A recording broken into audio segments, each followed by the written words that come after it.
big week, big game on deck. How do you feel the team focused throughout the week in practice? I thought it was very good. Yesterday's walkthrough and throughout the course of practice, the energy was as good as it's probably been all season in a lot of ways. But building off of, I think the last few weeks we've had good practices within the amount that we've actually been able to do. There's so much more walkthrough that goes on around this time of the year. But when we were able to go full speed yesterday, I thought our guys really communicated at a high level and buzzed around pretty good. What is the trust level, Liam, when you do a Wednesday walkthrough and then also one yesterday, that these guys are still going to be focused? Yeah, I mean, we did a good amount. We still had a 3-play Mamba yesterday where we went good on good against each other, obviously, and then, had the normal D&D and then third down full speed yesterday, which I thought those guys were moving around at a good clip. And then today, obviously, we'll have the 4 periods of full speed Fast Friday. But, I thought our offensive line, Wednesday in the walkthrough were as good as we've been all season in terms of picked up the pace a little bit, but also just the hat placement, the details, the getting to the second level and getting in a body position to go block the defender, little details that we're trying to focus on and harp on throughout the week. That's why they're pros. Ultimately, they have the ability to, take care of their bodies, but also practice with intentionality. And I'm never too concerned if our guys are going to show up to play on Sundays. How has Jordan Lewis looked since he returned, and what has he meant to the defense this season? Yeah, he's elite communicator in terms of the way he sees the game, for sure. He's got a calming presence that I think helps out a lot of guys, an accountability factor out there as well. So, I think the guys trust him and know that he's going to compete his tail off, getting better and better, healthier and healthier. And but I've been really pleased with those other guys, too, that have played and stepped in and had to give us a lot of meaningful snaps to help us get to the point where we're at on defense right now. How good did it feel to see Trayvon back on the field yesterday? Yeah, it was great to have Trayvon back out there. Watching him buzz around in Indy a little bit and talking to him this morning. He's confident, feels positive right now. So we'll see what it looks like out there today. We buzz around on Fast Friday, see what that looks like. But he's excited. Same thing with Parker, getting them both back on the practice field, emotional lift for these guys. Yeah, I think so. I think, you look at these games down the stretch like I mentioned the other day, you're limited options, right? Limited opportunities. And even though we see these guys again, I definitely think there's a heightened sense of awareness. You want to go play. You want to compete in games like this, ultimately. So we'll see. We got to make sure that we're doing right by those guys and what's best for our team, though. Can you learn a lot about your team in a week like this one? Yeah, I think you have a pretty good clue of what your team is in a lot of ways, even though there's still so much room for growth. But I fully expected our team to, hey, let's go take care of business as we needed to this past week and then approach this one like, hey, what it is, it's potential playoff opportunity. So it's like, hey, nobody's had to say anything, but the way that the guys have prepared throughout the week, look, win, lose, or draw, I think our guys are ready to go play this game. How valuable is it when you're in year one as a data point to have a game of this magnitude from an evaluation standpoint of who can rise to the occasion in a clutch circumstance? Yeah, it's a great, the best player, a lot of your best players typically rise up, in a lot of these moments. And then there's others that you figure out do as well, right? And that's a cool part of, like you just mentioned, learning about your team and learning about, playing in critical moments and, but not making it too big either, right? That's that fine line that we walk in this profession and in this game that these guys are ultimately out there performing. So, I really want them to go out with a truly, man, let's just see what the heck happens and let's go play our best ball and see what happens. And, that's ultimately all you can ask for from your players. The juggling of the O-line, both during the week and in the game, what stands out about the way Sean coaches that group and prepares for those situations? Yeah, we've been shuffling. I mean, you guys all were losing our minds in training camp when we had shuffling going on, and it's like, oh my God, is this guy going to start here and this and that? It's like, no, just moving them around, and You know, no, it's not at all. You guys, it was like the biggest story after a scrimmage. You know, no, seriously, we've tried to do that for a long time, and that's kind of been our philosophy to ultimately just try to get them as comfortable playing with different combinations, because it's such a volatile position, guys. You know, like I've been absolutely crushed by it before, to where you don't have enough and you don't have any, you know, the continuity, and you're getting guys off the street to come in and play, and it's hard. It's such a hard position to go cohesively play together, and it's so few positions in the NFL that for it to really work, it's got to work together. And so I think that Sean, Klee, and Trevor have done a nice job of making sure that we're intentional about doing that in the course, even though sometimes it can like frustrate you, right? Because you're trying to build a 5 in training camp or whatever it is, but you're also trying to build sustained continuity and guys that can go out and not maybe miss too many beats if they're in. And I think that's been a good journey and a good process for us. You mentioned, I think on the on your radio show yesterday, you mentioned that the conditions could be wet and working with a wet ball in practice. How important is that if you're anticipating poor weather on Sunday? Yeah, we definitely did a good amount of it yesterday.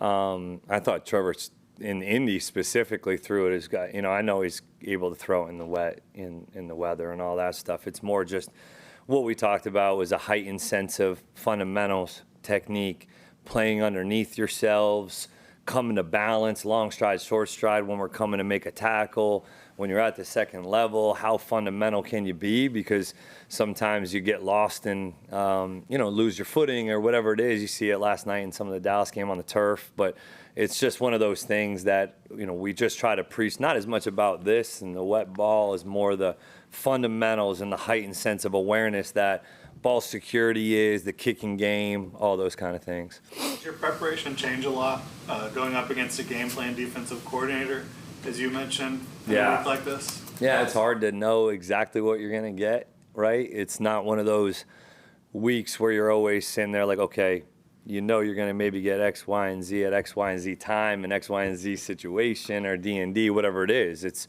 you know, Lou does a nice job of mixing it up and rolling the dial a little bit, and he has the game plan. We're going to see something at some point that we probably haven't seen a ton on tape, and that's the challenge as coaches. That's the beauty of it. When you get into it, how can you go and adjust and make sure that your players are given the best chance to be successful? So that's something that's can be frustrating but also exciting to know, because that's the chess match.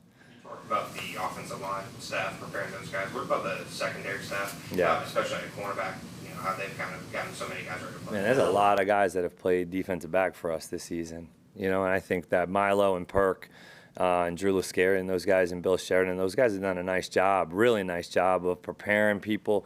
Like the amount of time that like Antonio and Jarian and these guys are up, Rayon, they're up there, Cam, getting extra, and that's something that we want. I want guys up here getting extra work as much as possible within the realm of what's manageable for their time and our coaches' time. But, you know, I think those guys have really poured into it, really tried to get the message to the players so that it's communicated properly on the field better. They've done a nice job. Liam, you've had an off day in the running game this year. You've always followed it up with a big rushing game the next week. Why is that? Is that intentional in the play calling? Is that the players being pissed off it didn't work? I mean, why have you come back from poor games on the ground and had strong ones? I think that, look, you get what you emphasize sometimes, and per each defense, yes, it's not always the same in terms of how that defensive line or linebackers play, right? There's some teams that are penetrating. There's some teams that are a little bit more readers, and then there's blitz teams, and then there's not blitz teams, right? And what I think the message for our guys is just as much to, like, let's not tweak too much of what we do up front for what we're seeing defensively. Like, they got to stop our run game. They got to deal with us running double teams and getting on the perimeter and doing our thing, and just kind of taking the fight more so to the opponent as opposed to maybe waiting to see what happens. Logan Cook, Walter Payton Man of the Year nominee. What have you seen from Logan? I mean, that's a pretty big honor. Yeah, it is. I'm very proud of Logan. He's been as steady a person since I've gotten here that I think you can have. His personality does not change at all, regardless of circumstances or, good, bad. He's very, very much even-keeled. You're getting exactly who you're getting. There's not much hiding from who Logan Cook is, I think, in our locker room in terms of the confidence, the swagger, but also he's a consistent pro, and he does it at a high level. So been very proud for him and his family. Did you get a chance to watch the hunt at all, just kind of reflecting upon Josh's year?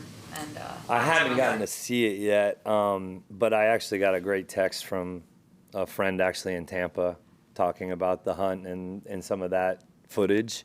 I think our production, they do a phenomenal job with that series, and I've gotten so much positive feedback on that series itself. But for Josh specifically, to have the, X amount of 8 months that he's had as a family, as a man, as a person, as a father, and as a competitor, I've been very proud of the way that he's been able to find his way here in terms of fighting through some tough stuff as a family, as a man, but also as a teammate, as a leader, a lot of new going on. And I think you started to really see a surge from him and a confidence from him, a little bit of that weight lift off in some ways, and you're just seeing a guy go out and compete his ass off every play and fight and scratch and claw, and I've been really proud of that. then just on field, if Parker can't go on Sunday, wide receiver room shuffle, no Diami obviously didn't play last week.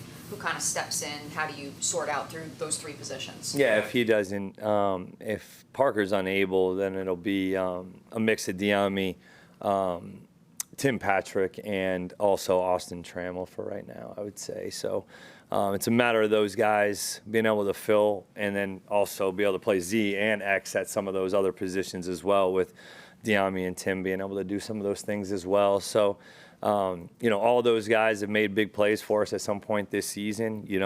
Love to have Parker out there and, obviously for special teams and for offense, but really trust that we'll be able to go out and get the job done regardless. Tony Baselli has said sort of every week that this is the most important game in franchise history. Is that the mindset that you preach to the players, and how has that sort of maybe helped you guys mentally each and every week? Yeah, that's definitely something that Tony's mentioned a lot, and it's kind of goes into the same theme of trying to go 1-0 each week, because you truly cannot take for granted any of these opportunities in the National Football League.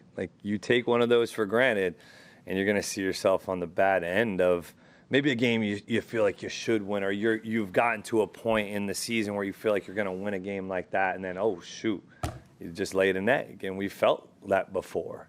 We have felt that in terms of not taking for granted when you're in a pretty cool position, a position to take advantage of the moment.